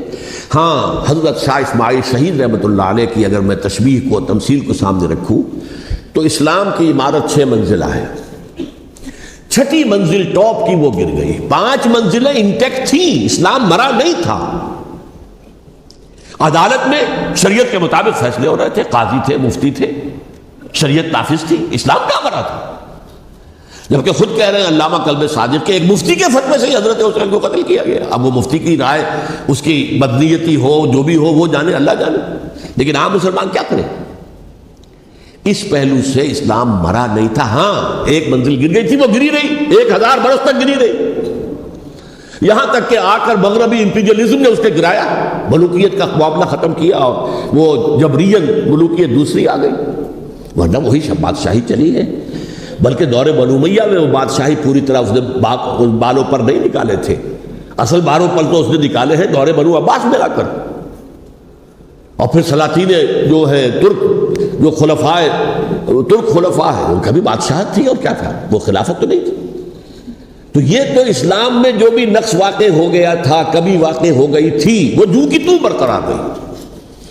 اس کو بھی تسلیم کیا. میں اللہ کا شکر ادا کر کے کہتا ہوں کہ دونوں حضرات، دونوں شیعہ دانشور اور بڑی اعلیٰ سطح کے جو شیعہ عالم تھے، انہوں نے اس بات کو تسلیم کیا اور میری اس بات کو چیلنج نہیں کیا.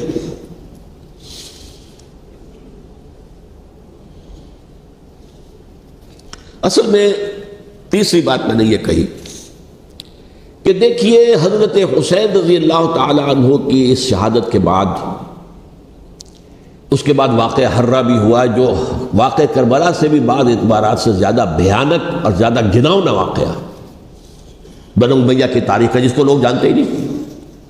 مدینہ کے کچھ لوگوں نے بغاوت کی اور انہوں نے اس کے خلاف فوج بھیجی، اور فوج کو جب مدینہ فتح کر لیا 3 دن کے لیے حلال کر دیا، جو چاہو کرو، یہاں جسے چاہو مارو، جسے چاہو لوٹو، جس کا گھر چاہو برباد کرو، جس عورت کو چاہو ریپ کرو.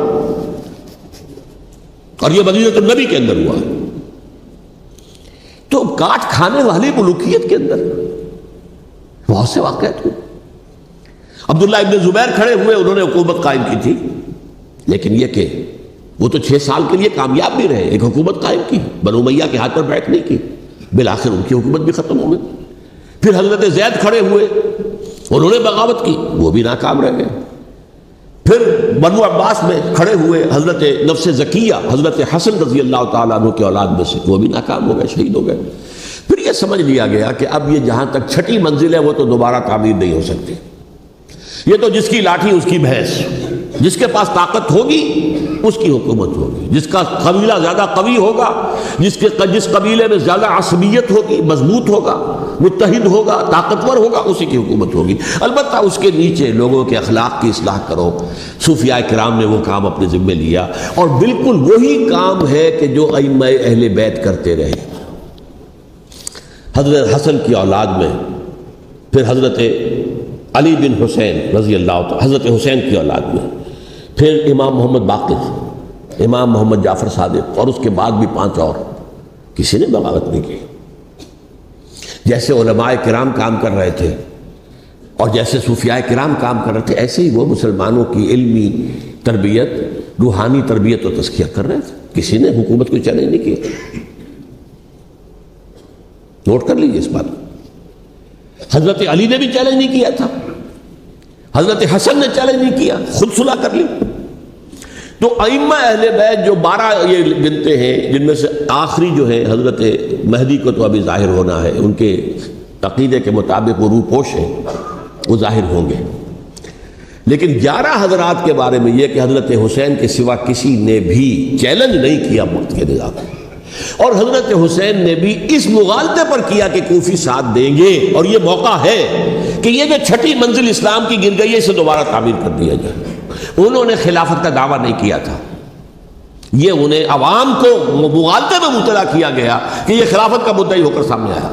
جیسا کہ میں نے آپ سے کہا تھا, امیر معاویہ نے حضرت علی کے عہد خلافت میں کبھی خلافت کا دعویٰ نہیں کیا, مدعی خلافت نہیں تھے وہ تو یہ کہتے تھے کہ قاتلان حسین جو ہے, قاتلان عثمان کو سزا دو, قصاص دو, بس. اسی طرح حضرت حسین نے بھی, اب دیکھیے اس ضمن میں اس میں کوئی شک نہیں ہے, حضرت حسین رضی اللہ تعالی عنہ کی جو شہادت ہوئی ہے, ان کے ساتھیوں کی, اعزاء و اقارب کی, تاریخ انسانی میں یہ عزم, ہمت, شجاعت, مثابرت, صبر, استقلال, استقامت, اس کی بہت روشن مثال ہے, بہت روشن مثال ہے, بہت روشن مثال ہے. لیکن اس سے تاریخ کی رفتار پر کوئی اثر نہیں پڑا. وہ جو ملوکیت آ گئی تھی وہ اور گہری سے گہری ہوتی چلی گئی. واقعہ کربلا کے بعد تو واقعہ ہررا ہوا میں نے گنوا دیا آپ کو, اس سے زیادہ تو میرے خیال میں کہ اور ہمارے لیے لائق شرم جو ہے کوئی واقعہ ہے ہی نہیں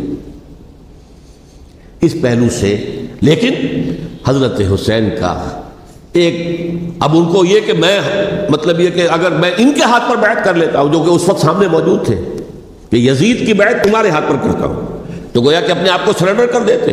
وہی خطرہ جو امیر معاویہ کو تھا کہ مجھے وہ تو پہنچنے بھی نہیں دیں گے علی تک رضی اللہ تعالیٰ عنہ, اور مجھے پہلے ہی شہید کر دیں گے. یہی خطرہ حسین کو تھا رضی اللہ تعالیٰ عنہ کہ مجھے یزید تک پہنچنے نہیں دیں گے, پہلے قتل کر دیں گے. اور ویسے بھی یہ ایک شرافت, مروت اور حمیت اور غیرت اور عزت نفس کا تقاضا بھی تھا کہ بھائی معاملہ ہے یزید کا, میرا مجھے وہاں جانے دو, اللہ اللہ خیر سے, یو کین اسکورٹ می, میرے دائیں بائیں چلو تاکہ میں کہیں اور بھاگ نہ جاؤں تمہارے خیال میں, مجھے وہاں پہنچا دو, میں وہاں پہ جا کے اسے معاملہ کر لوں. لیکن انہوں نے قتل کیا. اصل قاتلان کوفی, وہی سبائی. البتہ یہ ہے کہ اس واقعے کی جو یادگار ہے اس میں کوئی شک نہیں ہے کہ اس نے مسلمانوں میں سے ایک گروہ کے دل میں قربانی اور شہادت کا جذبہ بہت پیدا کیا, اس میں کوئی شک نہیں. اور جس طریقے سے کہ عاشورہ محرم میں یاد منائی جاتی ہے, جس طریقے سے اس نے اہل تشیع کے اندر قربانی کا جذبہ بے انتہا پیدا کر دیا. اگرچہ وہ جذبہ بروئے کار نہیں آتا, اس لیے کہ ان کے ہاں یہ عقیدہ ہے, یہ طے ہے کہ جب تک حضرت مہدی ظاہر نہیں ہوں گے ہم کسی کے خلاف بغاوت نہیں کریں گے. یہ پوری تاریخ میں ان کا معاملہ رہا, تمام جو ہے ائمہ اہل بیت کا معاملہ رہا. جب تک مہدی نہیں آتے, keep sitting and keep waiting, wait and see, that's all. یہ تو خمینی صاحب نے کیا ہے, آیت اللہ خمینی صاحب نے, کہ انہوں نے یہ ایران کے شیعوں کو باور کرایا کہ بھائی جب آئیں گے حضرت مہدی آ جائیں گے, لیکن ہم اب ہاتھ پر ہاتھ رکھ کر بیٹھے رہیں, باطل کو چیلنج بھی نہ کریں. ہمیں کچھ تو کرنا چاہیے, وہ ہاتھ پاؤں ہلانے چاہیے, اور کچھ نہیں تو مہدی کا راستہ جو ہے صاف کرنا چاہیے, تمہید کرنی چاہیے, ان کے راستہ ہموار کیا جائے. تو یہ ان کی بڑی عظمت ہے آیت اللہ خمینی صاحب کی کہ اہل تشیع ایران کے جو ہے ان سے انہوں نے یہ بات منوا لی کہ ہم بالکل انرٹ نہیں بیٹھے رہیں گے, بلکہ اب انہیں نائب امام قرار دے کر اور ولایت فقیہ کے فلسفے کے حوالے سے, یہ دو چیزیں ان کی جو ہیں بنیادی فلسفے کی ہیں, وہ اس وقت میرا موضوع نہیں ہے. انہوں نے عوام کو ایسا کھڑا کیا ہے کہ 20,000 سے لے کر 30,000 کے درمیان انسانوں نے جانیں دے دی. عورتوں کے جلوس نکلے, خیرخوار بچہ گود میں ہے عورت کے, اور گولی کھا رہی ہے, مر رہی ہے, گر رہی ہے. آپ سوچئے زندگی کتنی عزیز ہوتی ہے, اور شیرخوار بچے کے لیے ماں کی جو زندگی ہے, اس ماں کو اپنی زندگی کتنی عزیز تر ہوگی کہ اپنے لیے نہیں تو اس بچے کے لیے مجھے جینا ہے. لیکن نہیں, گولیاں کھائیں, گری. یہ جذبہ انہی میں ہے. واقعہ یہ ہے کہ اہل سنت کے اندر یہ جذبہ نہ ہونے کے برابر ہے. یہ میں واشگاف الفاظ میں کہہ رہا ہوں. پورے عالم اسلام میں صرف شیعہ ایران ایسا نکلا ہے کہ جس نے بادشاہت کا خاتمہ کیا. باقی سعودی عرب میں بادشاہت بیٹھی ہوئی ہے، ڈٹ کر بیٹھی ہوئی. اربوں ڈالر کا ایک ایک محل بنتا ہے ان بادشاہوں کا، اور سنی سن ہے، سن، کوئی حرکت نہیں. وہ تو اب جو حرکت ہو رہی ہے وہ اینٹی امریکن حرکت ہے جو ہو رہی ہے. وہ در حقیقت وہ مسئلہ بالکل دوسرا ہے جو اس وقت ہو رہا ہے، لیکن یہ کہ عالم اسلام میں کوئی تحریک ایسے نہیں اٹھی. یہ اہل تشیع میں ہے جو بالکل استثنائی بات ہے کہ انہوں نے جو ہے ایک ایسا بادشاہ جس کو کہا جاتا تھا کہ اس کا جو اسلحہ خانہ ہے وہ ایشیا میں سب سے بڑا اسلحہ خانہ ہے، جو 2500 سالہ پرانی جو ایک عظمت تھی ایران کی، اس کو دوبارہ تازہ اور زندہ کرنا چاہتا تھا. 2500 سالہ برسی اس نے منائی تھی، اس کے لیے ایک شہر آباد کیا تھا کہ خسرو یا سائرس یا ذوالقرنین قرآن مجید کی اصطلاح میں اس کی یادگار بنائی تھی. اور وہ سوچ رہا تھا کہ وہی عظمت دوبارہ ایران کی ہوگی جو کہ خسرو کے زمانے میں تھی، جس کا قرآن مجید میں سورہ کہف کے اندر ذکر ہے. مشرقی فتوحات، مغربی فتوحات، شمالی فتوحات. تو وہ بادشاہ ہے، اس کو بھاگنا پڑا ہوا قربانی کی وجہ سے. تو یہ جو ہے واقعہ کربلا نے، اس میں کوئی شک نہیں ہے کہ ایک ایسی مشعل روشن کی ہے جس کو کہ ہر شخص کو دیکھنا چاہیے. یہ بھی انسان، جیسے کہ اقبال نے ایک شعر کہا تھا غالب کے لیے، فکر انسان پر تیری ہستی سے یہ روشن ہوا ہے، پرے مرغ تخیل کی رسائی تاک ہو جا. تو فکر انسان پر حضرت حسین کی قربانی سے یہ واضح ہوا ہے کہ انسان کس حد تک جا سکتا ہے قربانی دینے کے لیے اپنے کسی مقصد کے لیے. مقصد ان کا جو تھا، میں نے اسی لیے آج پڑھی تھی، معاذ اللہ ثم معاذ اللہ. میں ایک آخری بات جو کہہ رہا ہوں وہ نوٹ کر لیجئے. ایک خاص انتہائی نقطۂ نظر کے عام کیے جانے کی وجہ سے سنیوں میں بھی ایک انتہائی رد عمل پیدا ہوا ہے. Extreme rightist سنیز. اگر ایک طرف سے حملہ کیا گیا ہے حضرت عثمان کی نیت پر، ان کو خیانت کا الزام لگایا گیا، ان پر اقربا پروری کا الزام لگایا گیا، حضرت ابو موسیٰ اشعری پر خیانت اور غداری کا الزام لگایا گیا. یہ ساری چیزیں اگر صحابہ کرام کے اوپر ہوئی ہیں، امیر معاویہ پر، امیر اور عمرو بن العاص پر، تو جواب میں کچھ لوگ کھڑے ہو گئے. حضرت علی وہ اقتدار کے طالب تھے، معاذ اللہ ثم معاذ اللہ ثم معاذ اللہ. یہ اہل سنت کا موقف نہیں ہے. حضرت حسین اقتدار کے طالب تھے، ہرگز نہیں، ہرگز نہیں، ہرگز نہیں. وہی اصول جو میں نے بتایا تھا سب کے لیے لاگو رہے گا. وہ امیر معاویہ کے لیے ہے تو حضرت علی کے لیے بھی، حضرت حسین کے لیے بھی ہے. یہ نیک نیت ہے. آپ ان کی کسی رائے سے اختلاف کر سکتے ہیں لیکن ان کی نیت پر حملہ نہیں کریں گے. نیت پر حملہ کریں گے آپ کا ایمان بالرسالت جو ہے وہ مجروح ہو جاتا ہے. یہ رسول کے ساتھ بھی ہے. رسول نے ان کا تزکیہ کیا، یتلو علیہم آیاتہ ویزکیہم، اس کا سارا عمل محمد کا کیا ہوا ہے صلی اللہ علیہ وسلم. تو صحابی کے معاملے میں یہ ہمارے ہاں ان کو اہل سنت جو ہیں، جو معتدل مزاج کے، اکثریت ان کی، یہ تو چند لوگ ہیں ذرا قلم چلا لیتے ہیں تو ان کی بہت سی کچھ چھوٹی چھوٹی کتابیں بھی شائع ہو گئی ہیں بہت، لیکن انہیں اہل سنت نے قرار دیا ناسبی یا خارجی. جیسے خوارج نے کہا تھا حضرت علی بھی کافر ہے اور حضرت امیر معاویہ بھی کافر ہیں، حضرت عمرو بن العاص بھی کافر ہے، معاذ اللہ ثم معاذ اللہ. ایسے ہی کچھ لوگ حضرت حسین پر بھی الزام لگاتے ہیں کہ اقتدار کی ہوس اور طلب کے اندر انہوں نے یہ سارا سفر کیا تھا، اور بس یہ ہے کہ وہ جو بازی تھی وہ ہار گئے. اللہ اللہ خیر صلی اللہ، اس سے آگے کیا ہے معاملہ؟ نہیں، معاذ اللہ ثم معاذ اللہ. اسی لیے میں نے آیت آج جو پڑھی تھی ایک اور جو بہت بظاہر آپ کو معلوم ہوئی ہوگی، غیر متعلق ہے میرے آج کے عنوان سے، تلک الدار الآخرۃ نجعلھا للذین لا یریدون علوا فی الارض ولا فسادا. یہ سورہ قصص کے آخری آیات میں سے. دیکھو یہ آخرت کا گھر جو ہے وہ ہم خاص کر دیں گے ان لوگوں کے لیے جو اس زمین میں اپنے اقتدار کے طالب نہیں ہوتے. زمین میں اقتدار کے طالب ہوگے فساد ہو جائے گا. تم بھی طالب، میں بھی طالب، جھگڑا ہوگا، لڑائی ہوگی، دنگا ہوگا، فساد ہوگا. تلک الدار الآخرۃ نجعلھا للذین لا یریدون علوا فی الارض ولا فسادا. جو لوگ زمین میں اپنے اقتدار کے طالب اور اس کے نتیجے میں فساد پیدا کرنے والے نہیں ہیں، ان کے لیے ہم نے آخرت کا گھر خاص کیا ہے. والعاقبۃ للمتقین، اور عاقبت جو ہے، انجام کار، آخرت جو ہے وہ تو متقیوں کے لیے ہے.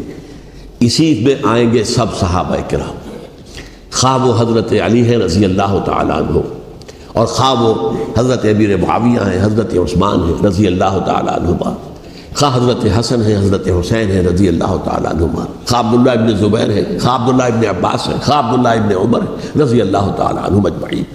اس اصول کو سامنے رکھ کر اختلاف آپ کر سکتے ہیں کسی سے بھی، لیکن کسی کی نیت پر حملہ کریں گے تو اصل میں آپ کا ایمان بالرسالت مجروح ہو جائے گا۔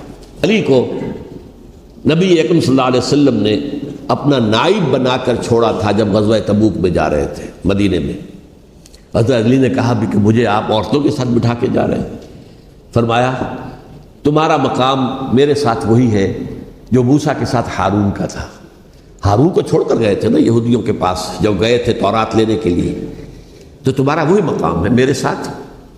تو یہ حضرت علی ہیں رضی اللہ، ان کے بارے میں میرا ان کی کیا عظمت میری نگاہ میں۔ تو یہ 3 کتابچے ہیں، مجھے نہیں معلوم تیسرا یہاں ہے یا نہیں ہے، بہرحال آپ لوگوں کو ریکمینڈ کر رہا ہوں کہ ان کا مطالعہ کریں۔ اب یہ کہ آخری بات یہ کہ اصل ہمارے کرنے کا کام کیا ہے۔ دیکھیے کیوں نہیں کیا کسی نے بھی خروج کا معاملہ، وہ میں واضح کر چکا ہوں، بغاوت نہیں کی۔ کیوں؟ ایک تو ریاست اور حکومت میں فرق نہیں تھا، ذرا کھڑا ہو اور وہ باغی قرار پائیں گے، واجب القتل ہو جائیں گے، فتوے کی زد میں آ جائے، یہ معاملہ تھا۔ اور دوسرے یہ کہ عمارت پوری گری نہیں تھی، ایک منزل گری تھی نا۔ آج ہم کہاں کھڑے ہیں؟ پوری عمارت گری ہوئی ہے، نہ شرعی عدالتیں ہیں، نہ شرعی فیصلے ہیں، نہ احکام الہی نافذ ہیں، نہ حدود اور قصاص کے معاملات، کچھ بھی نہیں۔ ہمارا فرض کیا ہے؟ حضرت حسین کی مدح کرتے رہیے، تعریف کرتے رہیے، صحابہ کرام کی مدح کرتے رہیے، مدح صحابہ، اس کے لیے مجلسیں قائم ہو رہی۔ بھائی کر کیا رہے ہو؟ تھے تو آبا وہ تمہارے ہی، مگر تم کیا ہو؟ ہاتھ پر ہاتھ دھرے منتظر فردا ہو۔ تلک امۃ قد خلت لہا ما کسبت ولکم ما کسبتم۔ وہ تو ایک امت تھی جو چلی گئی، اللہ کے ہاں پہنچ گئے، جو کچھ انہوں نے کمایا وہ ان کے لیے، تمہارے لیے نہیں ہے۔ تمہارے لیے وہ ہوگا جو تم کماؤ گے۔ ہمارے لیے راستہ اب یہی ہے کہ خلافت راشدہ کے مکمل نظام کو اثر نو قائم کرنے کے لیے منہج انقلاب نبوی کو اختیار کریں۔ میری کتاب اس پر، کیسٹس اس پر، آڈیو کیسٹس، ویڈیو کیسٹ، سی ڈیز، نہ معلوم ڈی وی ڈی، سب کچھ موجود ہے۔ سیرت النبی پر تو میں عرض کر چکا ہوں، فلسفہ سیرت النبی سمجھنا ہے تو میری کتاب پڑھیے، ورنہ سیرت النبی آپ پڑھ لیں گے، واقعات معلوم ہو جائیں گے، فلسفہ سیرت سامنے نہیں آئے، اس کا آپ مطالعہ کریں گے میری کتاب سے۔ اور دوسرے یہ کہ یہ خلافت قائم کرنے کے لیے جو جد و جہد ہم کر رہے ہیں، تحریک خلافت پاکستان جس کا میں داعی ہوں ادنا سا، وہ تنظیم نہیں ہے، میں اس کا امیر نہیں، وہ ایک تحریک ہے۔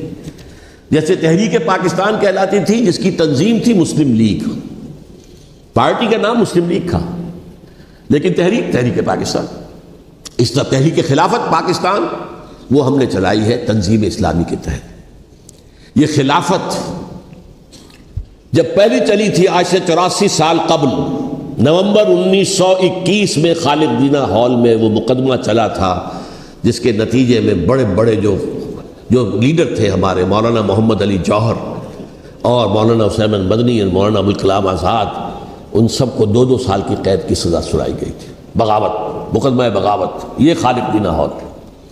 اسی میں سن 91 یا 92 میں میں نے 3 دن تقریریں کی تھیں، جن میں آج سے پھر میں 3 تقریریں کرنے والا ہوں، ایک آج شام کو، ایک کل شام کو رات 9 بجے، آج بھی کل بھی، ایک پرسوں اتوار کی صبح کو، وہ 10 بجے ہے کیا؟